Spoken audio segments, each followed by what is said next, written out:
Here, I am thrilled to share my beauty secret with you. It's feminism. When used regularly, feminism has been known to produce amazing results, such as a woman's right to vote, a woman's right to her own body, a woman's right to become a kick-ass athlete, the Violence Against Women Act, the Lilly Ledbetter Fair Pay Restoration Act, and more.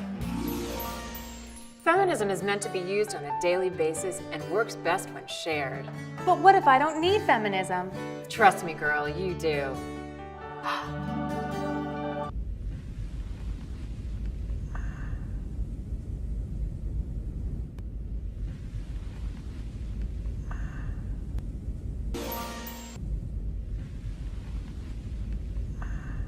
Tell me where the freak's at.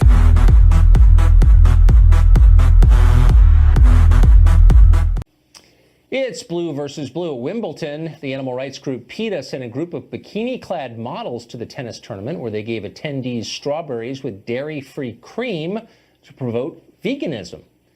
Sounds harmless enough, but now PETA is being denounced by feminists for, quote, 70s-style sexism, using attractive women to get attention, critics say, is a form of bodily exploitation, no different from milking cows.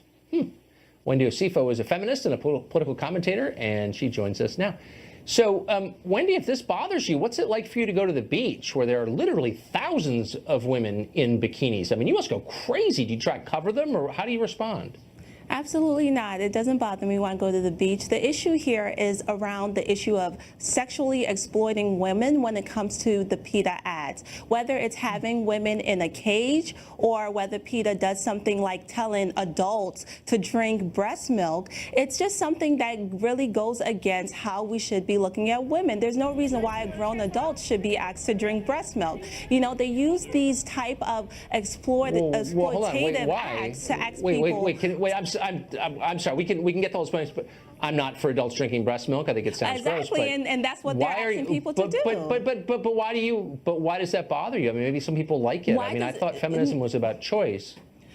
Actually, feminism is making sure that women and men have equal rights. So what PETA is doing is they're trying to over-sexualize women to make people buy their products and buy their mission. And at the end of the day, I think that what PETA is doing is great. I think it's awesome. No one believes in animal cruelty, and quite frankly, if you do, then we have to look at you a certain type of way. But at the end of the day, it's about mission and mission creep. If you have to use women in a sexual manner to be able to advance your mission, then you have to question whether your method is flawed.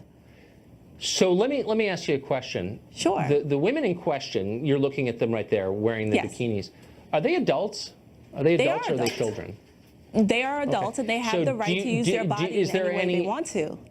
Well, I guess that's kind of the question. I mean, I don't think there's any evidence they were coerced or forced at gunpoint to do this.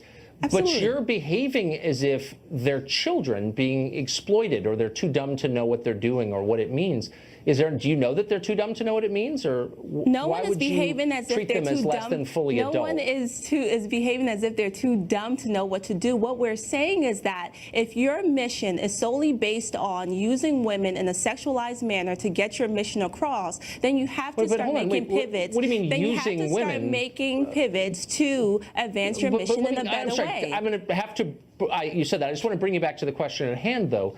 I answered it. These women chose to do this. No, they chose to do it. And I thought that part of equality was being able to make your own choices, even choices others might disagree with, because as an adult, you have that agency, that freedom to do it. So when did these women lose the right to wear bikinis if they want to? And who are you to tell them they can't? And they never lost that right, Tucker. What is being said is that if a company historically and systematically uses women in a sexualized manner to continuously try to get their mission across, whether you have women locked up in a cage, but what if they volunteered for it? But hold on, what about the, okay, you're making generalizations about all women. I'm not making generalizations. I'm actually giving you specifics of what PETA has done in the past. Two specific women. But what if they want to? What if they volunteered for it? What if this is their choice? And I think the evidence suggests it is their choice, and they did want to. It is their choice. That's not a valid expression of feminism? What you're doing is you're trying to place blame on the individuals as opposed to looking at the $1 million company. I'm not blaming. That's what I'm you're not doing. against strawberries and cream, honestly. And that's exactly what you're doing, because you keep on asking about the women. It's not about the women, because I'm sure they were paid for it. I'm sure they didn't do this against their will. It's not about the women. Okay, right. You just answered your own question, because it's not actually about the women, is it?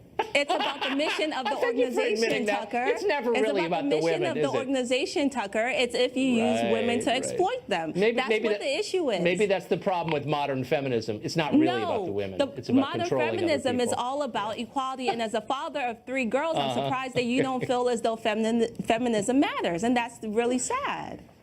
I live with 4 women in my house, and I treat them like adults because they are, and because I respect them. And we will not sexualize anybody. Wendy, thanks for joining us tonight. Appreciate it. Thank you, Tucker.